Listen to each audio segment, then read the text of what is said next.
anything that I use, and for me, I'm very happy with it. I can't say that I want it to be anymore. It would be nice if it could. I know the Quest has cameras in it, but I think there's a hybrid that's needs to be made, and it's not Magic Leap. I think it needs to be more built for VR first and then AR second. So I think if we find something that can do both, that's going to be really interesting. I think that's a game changer. And if we can just get the size down a little bit, I think that's going to be fine. I think also, I don't think the problem is exactly the technology or the hardware right now, as much as finding our way with the content. So no, like I said, I'm happy with the Oculus Go. I'm sure it'll keep getting better and better and better. I still see this technology as brand new. I don't think we're going to have our definitive AR or VR solution for a couple of years, to be totally honest. Okay. But do you feel like, because I remember in 2016, there was a huge hype around it. There were a lot of reports which predicted that VR will become the next computing platform in the next few years. But now, 3 years later, we are still talking about it. So when do you think we should expect this breakthrough, and what can be that breakthrough element?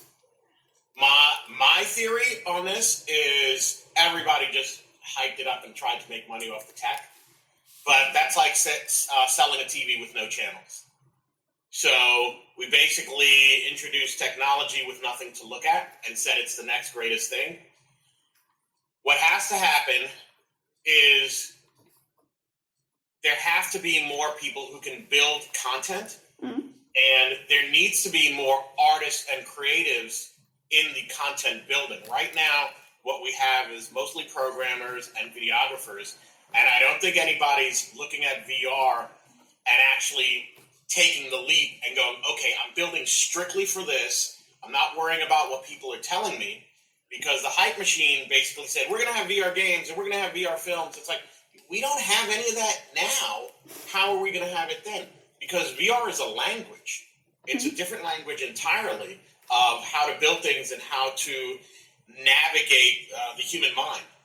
So my theory is once they start teaching VR in colleges, which they have, you need those people to graduate. So my theory is the first school that I saw that adopted an actual, 4-year VR class was Ringling over in Savannah, Georgia. They did that last year.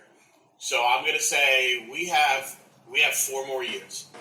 Okay. Before the content becomes what it needs to become. And what should be, in your opinion, which kind of content should appear? I think it's linked to storytelling, but yeah, just go ahead with how you understand it, or what do you mean? For me, we've been chasing this 3 years, and I mean when I say 3 years, I mean every day chasing to understand VR. Not even to we've built a lot of content, but to understand it. I think first and foremost, we got to stop saying what it could be insofar as film and games. And the reason being is film's fine. It doesn't need to change. And games are fine. It doesn't need to change. You got to find a hybrid. I can't say how many varying things it could be. I can tell you what we're working on, and that might help with what my mindset is for it.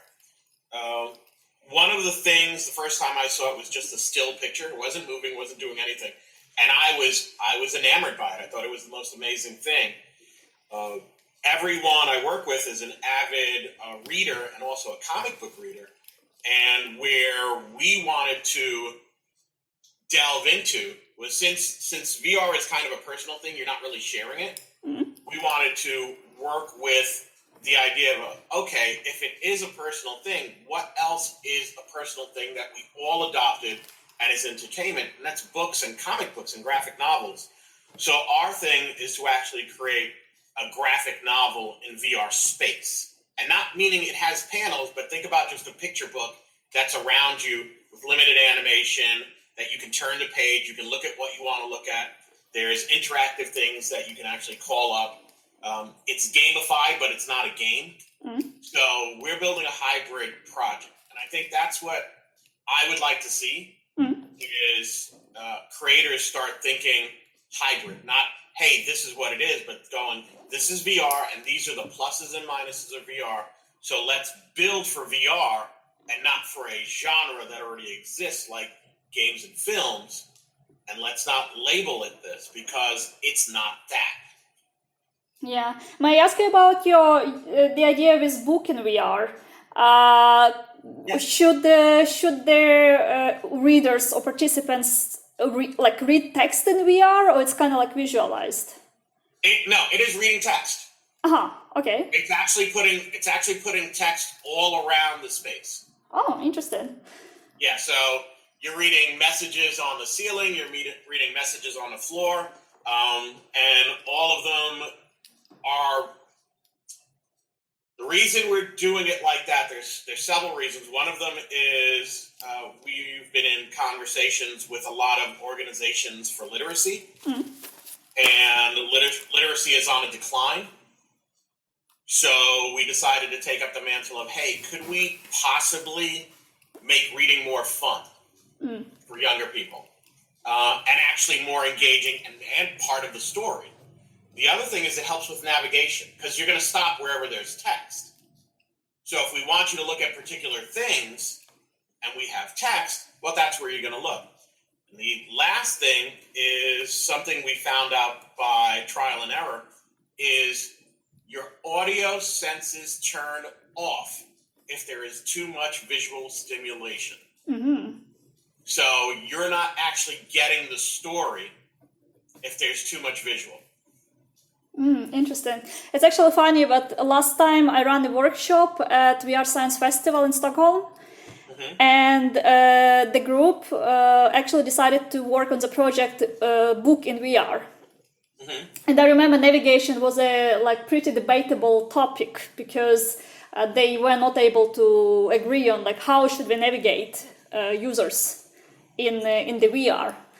And how to make it. And also, I think we also had that discussion about visual stimuli, so that if we want to animate something in VR, how will we make them to read books to read actual text in VR? So something like this. It's been last year, so I don't remember all the details, but it's pretty interesting. Exactly. So you were going on the same route. I think that's it's a solvable problem, and I think it's through experimentation. And I think the problem, and it's funny you were talking about how do you do it. We have a set hierarchy here, so everybody's allowed to chime in, but no one takes control. There's only one person that's deciding, okay, we're going to go this way, because it's very difficult. Navigation, I mean, there's so many different ways to navigate, and some of them are broken, and it depends on the visual stimulation. How the navigation can break. Yeah. So we don't believe in animating everything. Okay. We think with animating everything, you'll be stuck looking at every single animation, and you will not see the story. What else about the storytelling in VR? Which are distinct characteristics of it? Do you have any hierarchy or any distinguished list of things that we have to pay attention to in VR? I think for us, we kind of build in layers. It's kind of like there should be something everywhere, but not everything is important. So we build background characters or background elements. You kind of start with what you want to see, but what is of interest. And in those things that might not be of interest, is there still a story there somewhat? Right now, we're building a character for VR Voyager Outpost is the project we're working on, and we're not going in and telling you his background. Actually, it's an alien. I don't know if it's a him. Its background, but we are leaving clues around the area of what it eats, how long it's been alive, and things like that. So I don't know if I can't say if we have a formula, an exact formula. We're just going by what's worked in the past. Like I said, we've been doing this for 3 years and really studying what's worked and what hasn't worked. Navigation is one of those big problem areas, of course. And then the fact that people lock onto things and don't move past them. I mean, if they see something visual that they don't understand, they cannot move forward. So making it a book where you can actually not turn the page, but direct your speed to how long you're on a page. So you can study it, or if you want to go through really quick and you're like, oh, I get this, you can go through really quick. I think controlling the speed of VR is essential to understanding storytelling. Okay, interesting. It's an interesting point. I remember I asked one of the game developers about this, and he also mentioned actually storytelling as one of the main problems for him. But he compared it to the movies, actually. He said, okay, just imagine that you are in the movie, but in VR. Like, we change scenes like every 2, 3, 5 seconds on the playing TV. Right. And like, just imagine yourself changing scenes like every 5 seconds in VR. You will get like nausea or whatever, motion sickness. Yes. So that's... You not only get motion sickness, you can't take in what's happening. We don't change a scene anywhere under 6 seconds. Like, that's the minimum we'll change a scene. Yeah. Like, I actually kind of can relate to it myself, and so I'm a bit biased. So but when I tried the different VR experience by my own, so those that were really comfortable, they were pretty slow. So those were kind of like more observational videos, some video from Iceland or something. But it was nice, but I wasn't able to watch it for a long time because it was so slow. I was like, okay, where's action? Yes.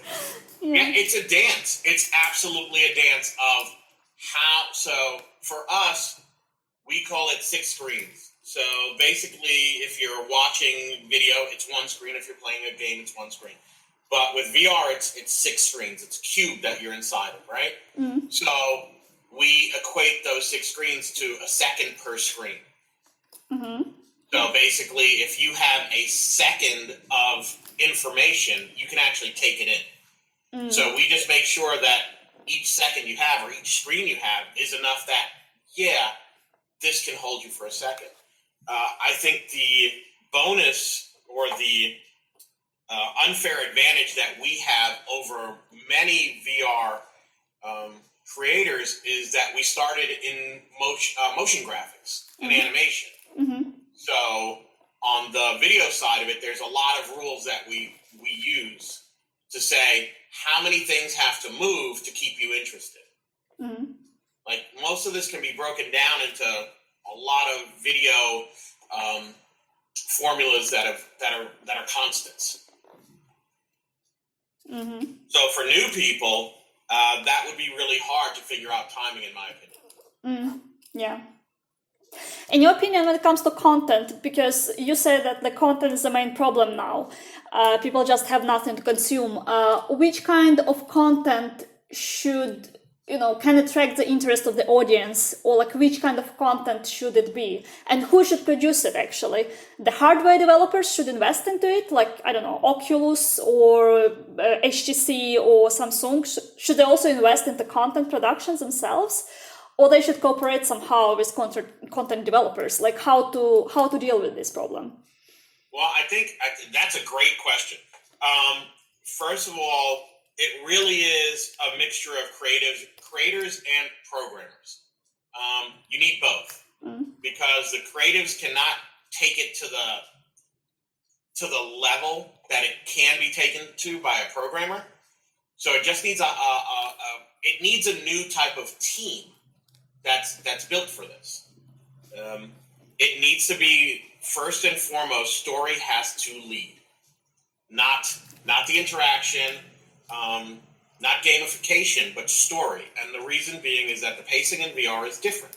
Now, and again, I'm talking about more story-driven content. because there's plenty of room for games. There's plenty of room for 1,000 other things in VR. Those are the things I'm not concentrating on. So in the story-based content, story has to come first, and story has to be written for what VR can do. So there's a lot of things that I just wrote something and put it on Facebook about presence, about how things come near you, perspectives, being smaller in the scene, being bigger in the scene, different angles, different lighting, all of that stuff. We have to focus on the human element of storytelling, of how do I make you feel an emotion by where I place you and what's placed in the room, how the room is lit. So that's a big deal. And you have to have somebody, I want to say you have to have somebody with a theatrical background. Because you really are setting a stage. And you're just putting the audience on the stage with you. So I think my thoughts on VR is it is theatrical. It is a stage. I think it needs to be more than real. I think it needs to be hyper real. I don't want to do anything that just looks like life because I already live in life. So why would I want to see it? I want things that are overly colored or overly dramatized. I want drama that's intensified. So everything I think, can be more intense in VR. So it's very, very important to get a story creator. Team them up with somebody who respects story on the programming side and doesn't try to overshadow story, but actually enhance it with interaction and gamification. On the side of who should invest in this, well, we could take Netflix and use them as an example. Netflix, in its early days, did not create anything. It was just a hub for content.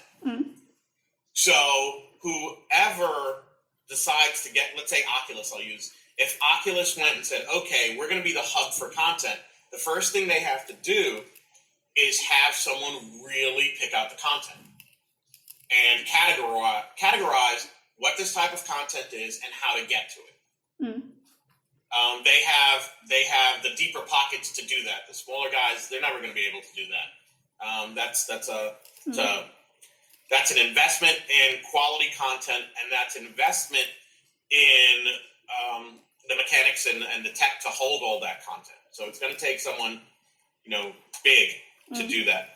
Do they have to invest? I think they have to invest in the content because their hardware needs content.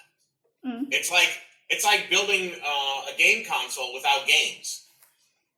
You have to, if you have to invest, then invest. I think they have to be smart with their investments, though. They shouldn't just willy-nilly give, money to people who have never made VR. I think that's a mistake.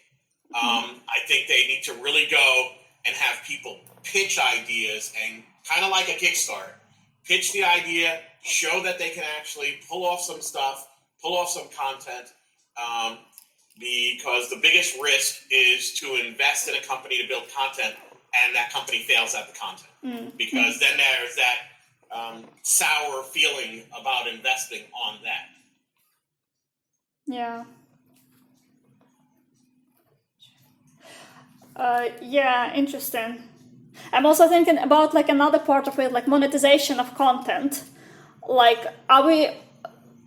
Is it too early to talk about it, or content developers should already think about it as well? I think you have to. For monetization, everything has gone kind of wacky because as creators and game designers, we gave everything away for free. We gave so much stuff when the internet came out. We gave so much stuff away for free that now we're in trouble because we've actually changed the mindset of how much good content should cost. We didn't have to worry about it in broadcast because we had advertisers. So with advertisers, you didn't have to deal with that. So the monetization of things, if it was a Netflix concept, you would, of course, pay Netflix or whoever the hub is that's holding all this content. You're paying them for their service. So let's say that's from $1.99 to $9.99. I think that's what the market could hold. And that means that someone else has to pay the creators. So that could be the hub is buying content. It's number one. Or there has to be sponsorship. So sponsorship, let's just say a sneaker company gets to put an ad on the front and an ad on the back and an ad in the middle. Not in the middle because you can't break VR. But an ad at the back. And it needs to be a VR ad. It needs to be something cool. So that's in the big game. But for the smaller guys, like I consider us the smaller guys, really small, we have to find out new ways. One of the things that we started with was when we built our content, we also wanted to build practical things with it. Like, okay, so here's a VR experience, but it's a complement to a comic book. Here's a VR experience, but it's embedded in a physical board game. Here's a VR experience, but it's embedded into a deck of cards. One of the things that we're working on, it's called Victoria Frankenstein 360, is actual physical spell boxes with AR spells and a VR escape room when you get trapped by the spell. So we have to think differently. So for us, people are used to spending money on physical things. So we're trying to incorporate a lot of our stuff into a physical, already understandable item, and then you just get this extra thing with it. Interesting. But it means that... Wait, sorry, I hear myself. It means that people should already have a hardware for that, right? So we are targeting those who have at least like smartphone-based VR, right? Yeah, so the stuff that we build actually works on every platform. Since we start with mobile first, it actually scales up to the Oculus and to the Vive and everything really nicely. So we figured when we started, we need to go with mass appeal because it's going to take a while for everybody to get their hands on a Oculus Go or something like that. So we said, okay, let's go to the lower end first and let's do mobile. And let's make sure the content is so good that it works on mobile well. And the thing how we build, because of like, let's say the storybook concept or the comic book or the graphic novel concept, that you're not worrying about the processor in your mobile phone. Because there's animation, but it is not mind-blowing animation that you would need an amazing processor for. Do you experience any challenges with when you try to adjust content for different platforms, or it's just regular, it's not that time-consuming or efforts-consuming thing? I didn't understand the question. Is it hard to adjust the content for different platforms? No. Or no. Not at all. So for us, to be totally honest, when we build at the level of building. It's all graphics, it's all 3D, but it's built as 360 video that has interactive moments in it that are laid over. So it's just video moving through platforms. Now, if we wanted to get into 6 depth of field creation, we build in Cinema 4D that can be ported over to Unity. And then it's just ready to go in Unity. Okay. So that way you can actually walk through it and look behind things. We are not chasing that yet. We don't think the market's there for it. We don't have the capital to go that far because there's a lot more programming involved in that than how we built. We built like we're building video productions. We got 27 years of video production knowledge, so we can actually budget for it cost-wise, and we can budget for it time-wise. So we know we can hit deadlines, and we know we can get product out.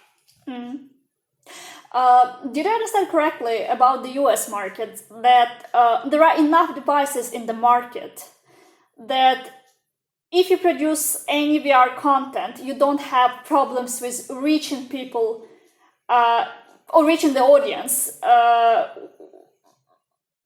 I mean, like many people already have VR devices, so that you just need to roll out your content for them, and they can just experience it.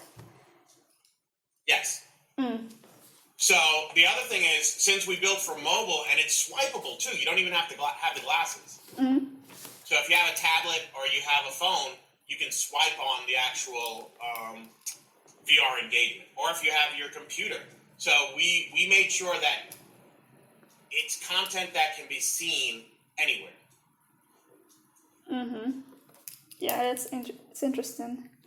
Yeah, and we kind of like missed one important topic. So like if you had to getting back in general to like VR industry, if you had to rank the factors that in your opinion can be crucial for adoption of VR, like what would they be from the most important to the least important?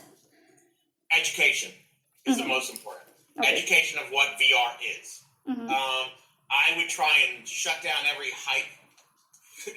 Two things: education of what it is and what it can do, and what the realities of what it can do. You mean like education? Should we educate users or should we educate actually VR producers? Both. Both. Okay. We need to control the expectations of users, because the worst thing to happen is to excite someone with an expectation and then underdeliver. That's actually a really good point. Yeah. That's a really good point. I didn't think about it, but yeah, indeed. Yeah. We are undelivering. So, and I don't know who got on that hype machine, but the second I saw it, I'm like, VR can't do that. It's not going to do. Why are we doing this? The biggest thing that irritated me was Ready Player One. When people were going, this is what VR is. It's like, no, it's not. It's not anywhere near that. It's going to take years and years and years and years, if it ever even gets there.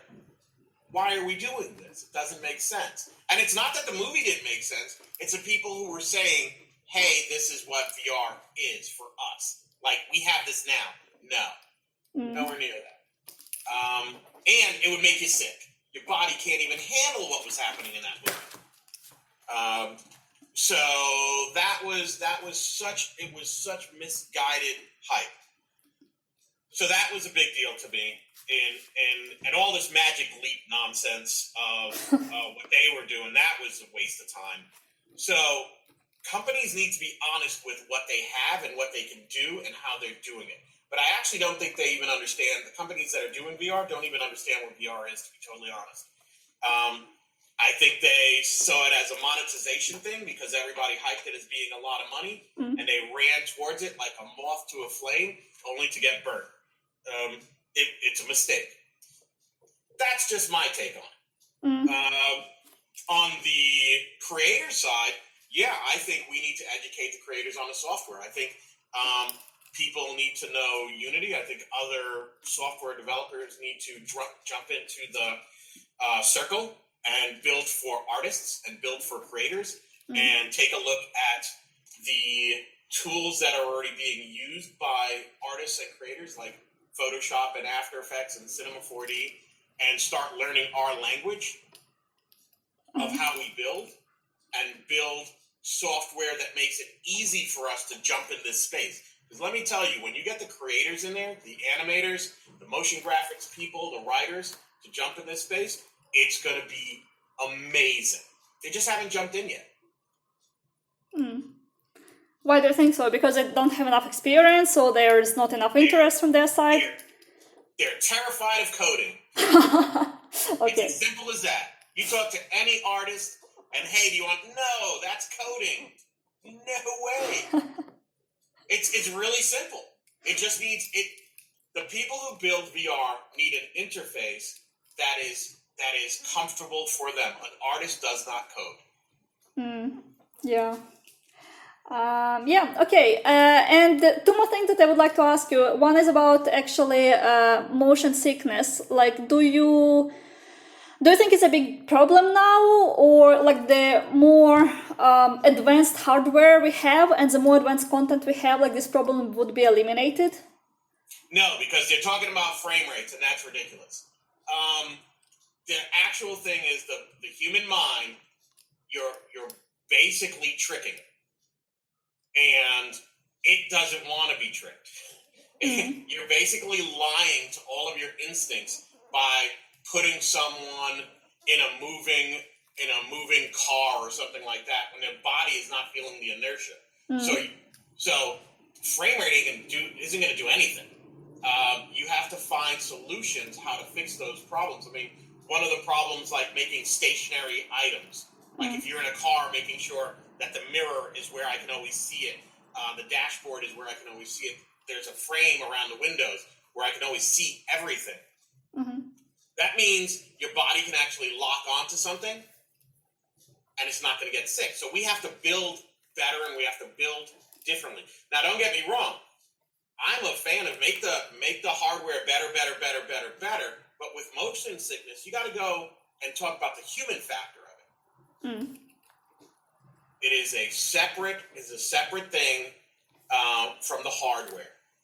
That is happening from the content creators. We did a test where we threw somebody off a roof. It took us 2 weeks, if not more, to find a perfect speed that they didn't get sick.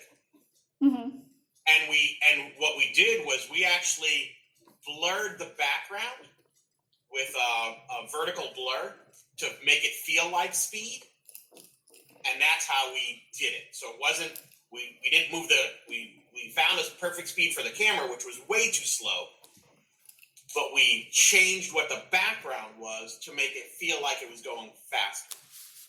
That was 2 weeks every day, 8 hours a day, experimenting with that. Wow, that's impressive. Yeah, so it's about the creator. It's not about the hardware. And the last thing about social VR, many people say that, or at least like according to previous research, people say that we kind of feel lonely, isolated. We cannot share our enjoyment, we cannot share our emotions. Do you think social VR is actually can help users to get into it, or it's also like supplementary thing, which is not a priority at the moment? I think it's silly. Why? I think my biggest fear is a room full of people in VR not talking to each other. That is the scariest freaking dystopian type of nightmare. And when I hear that, I get ill. So the isolation of VR is also a very silly topic. And the reason being, it's back to the hype machine. If I give you a book, what do? Open and read it. And who are you inviting to read the book with you? No one, because I don't like reading loudly. I like to... All right, exactly. So why are we turning VR into this thing? That we're already making it a thing and already discounting. VR needs to be so open and so objective right now that there is no right and wrong. It's just everybody's opinion. Yeah, but do you think it would be nice, actually, for instance, to enjoy some landscape and see your friend next to you in VR experience, even if it's like an avatar or like animated image or something? Yeah, I think that's creepy. Okay, yeah. I think that's the creepiest thing.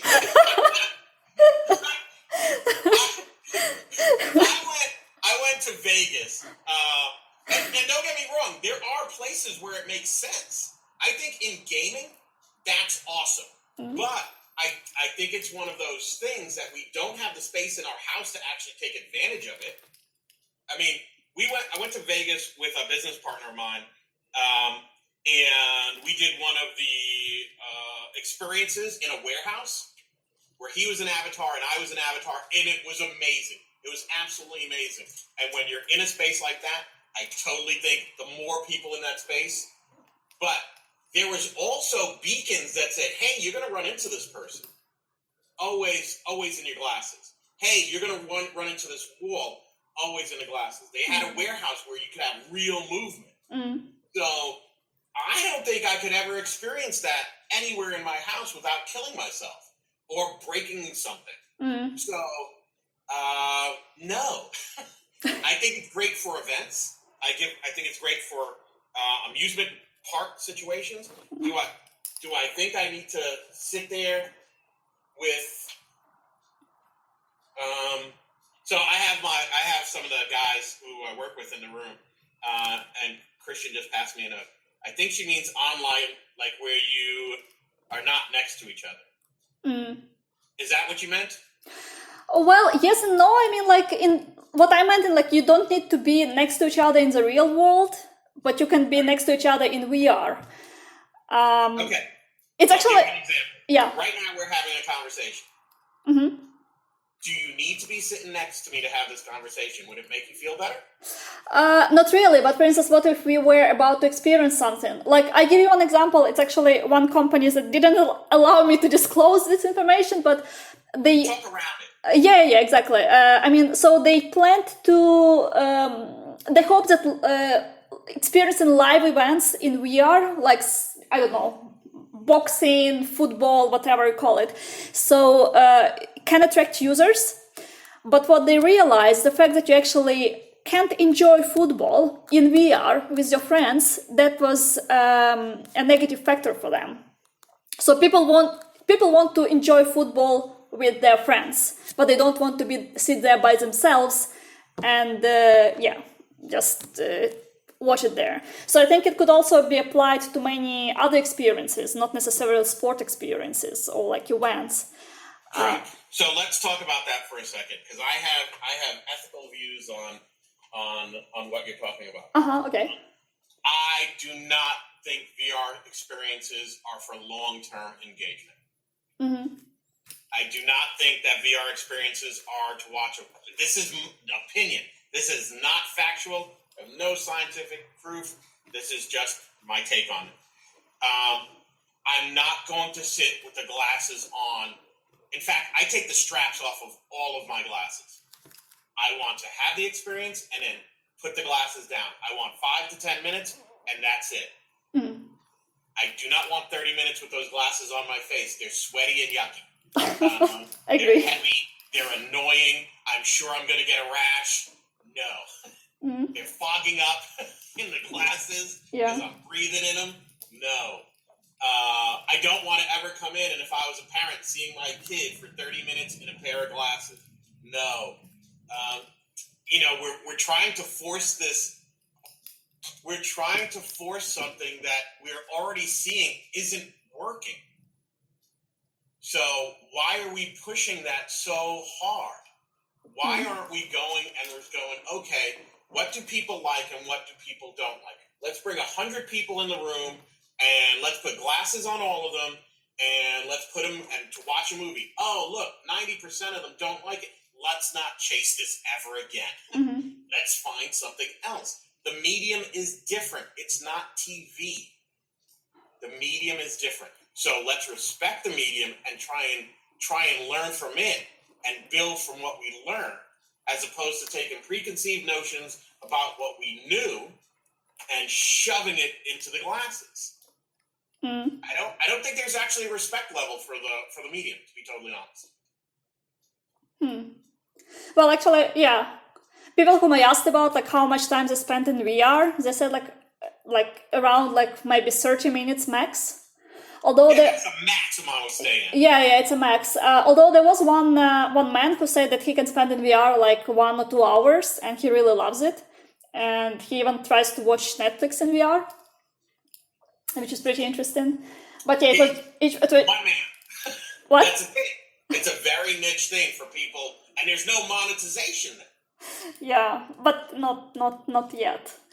Yeah, but I mean, like, it was the only one respondent. So out of all people whom I interviewed, like, majority say that yes, like maybe 20-30 minutes, it's max. But they kind of complained about the quality of hardware. So they said that the picture is still pretty hard to consume.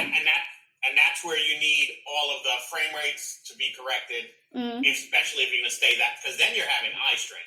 Yeah, that's true. That's actual physical damage to your body. Yeah, I agree. The other thing that we did when we took this in was we always felt that, and I still do, I haven't changed, that VR is a complement to something else. VR is not the center of it. VR is something that's great to connect with something you already know. VR is great to connect with media you already know, or a physical object that you already have. it's a great compliment. Mm-hmm. How about this? It's a short form device. Just like how the internet, like the social media on the internet, we changed from 30-second clips, or let's put it this way. The shortest amount a broadcast show has ever been is 30 minutes, right? Mm-hmm. Then the internet introduced us that people will get content in a minute and be okay. Now you can give them content in 10 seconds. I've had jobs where they're like, no, we just want a 10-second video. Mm-hmm. We are used to short format or short platforms. Yeah. VR may be, in what we're chasing, a short platform device. Yeah, it's actually, yeah, it makes sense. Mm. So, again, it's kind of like, what are we used to? What is opened up? Why are we trying to force anything? Every VR project should be different from the next one because there is no right answer right now. Nothing I've said has been a right answer. It's just an assumption on my part. No, but yeah, I mean, like there is a lot of discussions around, so it makes sense to talk about it and figure out what it is. Absolutely. Yeah.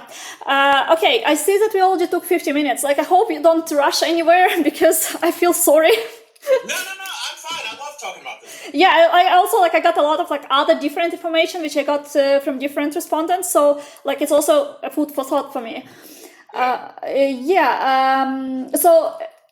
am I correct if I, for instance, like summarize it and say, like, okay, when it comes to content, we kind of have to work on the principles on which VR content should work. The same as you said, like we should look for like perfect speed to throw users a window. Yes. So it's just like the standards are not identified yet or are not set up yet. So as long as the industry comes up to some like comfortable numbers or comfortable approaches for human beings, so it can be beneficial for the VR creators to move forward and to push this development faster. Absolutely. In fact, I would love it if there was more funding in just research. Not just. I think right now Oculus should have a bunch of different companies not trying to finish a project, but just trying to R&D what content and humans, how that whole interaction happens. Yeah. Actually, there are a lot of things happening around because I did a literature overview just recently. And if you go just to Google Scholar and Google it, there are different researches about it.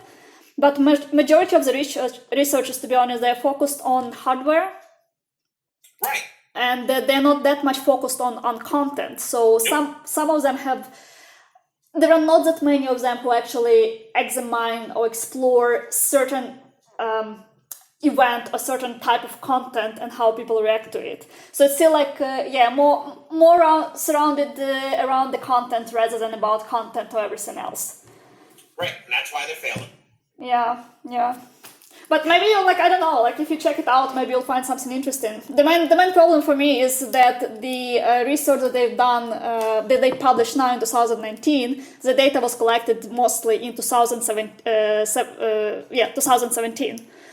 So it's already a bit out of date, and of course they don't have access to Oculus Quest, for instance, to compare it. So yeah. And I'm sure there are a lot of companies doing this that we just don't know about. Yeah, exactly. Many of them are doing it maybe like in-house, but they don't reveal it because it's kind of like a corporate Absolutely. thing. Because at the end of the day, they want to make content and they want to monetize it, and to actually understand how the content, the inner workings, that's gold. Mm-hmm. Yeah. Okay, the last question actually, is there anything that I forgot to ask you about, or something that we didn't discuss but could be valuable for my research?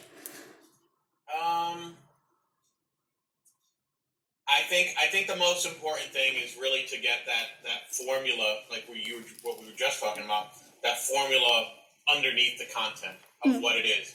One of the things that the project we're working on now, our biggest hurdle was finding a retention character, we call it. And a retention character is kind of like your avatar guide, so that you can get through the experience without feeling lost. Most of the projects we work on, we try and find this character that doesn't feel like an avatar. It feels like you're the assistant of this person, or like a sidekick to a superhero type of thing. So that we focus on a lot. The other thing is every scene that we do, we try and figure out, what's the emotional hook of this scene? Like, there's 8 emotions. What emotion are we trying to convey in this one, this scene? Visually, what visually can we convey and do it to the best of our ability and actually go further? Again, like I said, like theater, to convey this emotion through a visual. You had mentioned being on a mountain and looking out at, this majestic world. Like, that's conveying an emotion to you. That's important in VR. Other things is the wow factor. Like, why did you put the glasses on? Like, what are the things that we can do that can only be done in VR? Like, do we have enough of those scenes that makes this worthy of putting the glasses on? So we try and storyboard out not just the sequence of events, but the sequence of things we want the viewer to feel in VR. So I think that's really important. It's kind of like a second storyboard of like, okay, we've got the scenes. Now, what about this scene makes it VR worthy? And I think if we start all thinking like that, then VR becomes its own entity and really separates from what film and games do. Because, and not all games, I think BioShock would be a great game in VR, to be totally honest. But to build something that stands by itself, that says this is VR content. This is not gaming content. It has gamification in it. This is not a film, but it's filmic or film-like. But it is VR. I guess that would be the thing that I would hope. Yeah. And one additional question, because you said that you develop VR as something as supplementary to something physical. When it comes to VR content platforms, does it work this way as well? For instance, we create like VR department within, I don't know, Netflix or YouTube, and there is a huge segment that you can get as well additionally. Or should it be something else? How cool would it be, because Netflix has all this original content, right? How cool would it be that Netflix does their original content, but also has a VR experience for all of their original content? That would be so cool. Yeah, but that's nearly impossible. It is nearly impossible, but why is it nearly impossible? Yeah, it's like a lot of work. You've already budgeted for your show. You budget that in your show, the same way that productions budget promotions for their shows. Because that's really what it is. It's an experience, but the experience is a promotional item. So you take that budget and you go, okay, this isn't this standalone thing. This is a promotional item. This is marketing money. See, for the creators, how VR is going to work for adoption, another thing that would be great is don't build something new, build something off of something established. I always go, whenever we talk about our projects, I always go, if we were building this for Batman, this would be a win. If we were building this for Harry Potter, this would be a win. The fact is, we're building content that no one knows who the character is. And if no one knows who the character is, it's not about VR. It's about they're not going to watch something new. We all say we want something original, but the fact is, this 3 years, I've seen so many instances that we only go to things we already know. And that means established characters, established intellectual property could help VR in such a great way. But the people that have established intellectual property are probably thinking of it as, oh, I don't want to make a new thing. I can't budget for a new thing. Well, budget for it as marketing. See it a different way. See it as a different tool. I was lucky enough to be in this industry long enough to see the internet start from something none of us wanted to something none of us can do without. I was in this industry long enough to become unjaded from what the internet provided. I remember I was working at a TV station because broadcast was hitting once, and we started a new internet department, and it was so limited by what it could do in video. I mean, we used to look at video in a thumbnail, and look at it now. So when we look at VR, we got to go, okay, let's use some of the background of what happened in media to see where this is actually going, and not make the mistakes of forcing it into being the old media. I mean, when we were at the TV station, we were trying to make that internet room just another form of broadcast, as opposed to we discounted interaction completely. So it took a long time for the TV stations to catch up, and then the internet passed them. So VR has a place. We just have to figure out where that place is. We have to figure out how to monetize. In fact, you should not start any VR project without having a monetization plan. Well, that was weird. And my speaker system just went weird. So we need to have monetization in mind, and it needs to be on multiple levels of how could we monetize this. Yeah. Okay. So I think it's all from my side. At least I can't come up with anything. I got so much. Thanks a lot. There is like really a lot to put on the paper and like to think about it in depth. Yeah. So yeah, thanks a lot. Oh, you're more than welcome. If you have any questions, if any of that doesn't make sense, or you want, just feel free to message me. Yeah, sure. Thanks a lot. Like if I have any like questions to clarify, yeah, definitely. So far everything is clear, but yeah, maybe something else pops up when I start writing. Okay. Yeah. Well, good luck with your paper. Thanks a lot. Thank you. Good luck with your projects. Okay, thank you. Hope to read your book in VR one day. Me too. Okay, bye-bye.